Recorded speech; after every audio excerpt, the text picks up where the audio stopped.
Hello বন্ধুরা, আজ আমি বানাবো একটা ব্যালেন্সড ব্রেকফাস্ট যেখানে থাকবে কার্বোহাইড্রেট, প্রোটিন, ফ্যাট, ভিটামিন আর মিনারেলসও। প্রথমে আমি কার্বোহাইড্রেট সোর্স হিসেবে নেব ওটস, যাতে প্রচুর পরিমাণে ফাইবার থাকে এবং এর গ্লাইসেমিক ইন্ডেক্সও অনেক কম। ওটসে থাকে বিটা গ্লুকান নামক এক ধরনের সলিউবেল ফাইবার, যেটা এলডিএল কোলেস্টেরলকে কমাতে সাহায্য করে। এর জন্য ওটস হার্টের পেশেন্টের জন্য খুবই একটা ভালো অপশন। প্রথমে আমি ওটসটাকে মিক্সিতে পাউডার বানিয়ে নেব।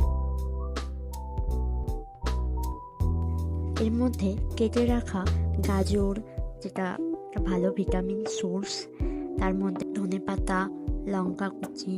এবার আপনারা চাইলে আরও ভেজিটেবলস অ্যাড করতে পারেন। আমি এখানে টমেটো অ্যাড করেছি। এই ভেজিটেবলসগুলো সবই ভিটামিন এবং মিনারেল সোর্স। তারপর স্বাদ মতো মশলা অ্যাড করেছি, একটু গোলমরিচ, একটু নুন আর একটু জিরে গুঁড়ো। এরপরে অল্প করে জল দিয়ে সেটাকে ব্যাটার বানিয়ে নিয়েছি। এর মধ্যে থাকা ভেজিটেবলস, ওটস, এই সব কিছুই ওয়েট লস করার জন্য খুবই একটা ভালো অপশন।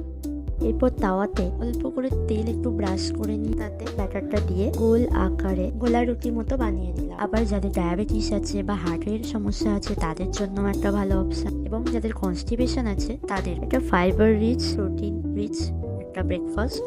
আমাদের সবারই ব্রেকফাস্ট এমনই হওয়া উচিত। এরকম আরও ইনফরমেশন জানতে চ্যানেলটিকে সাবস্ক্রাইব করুন।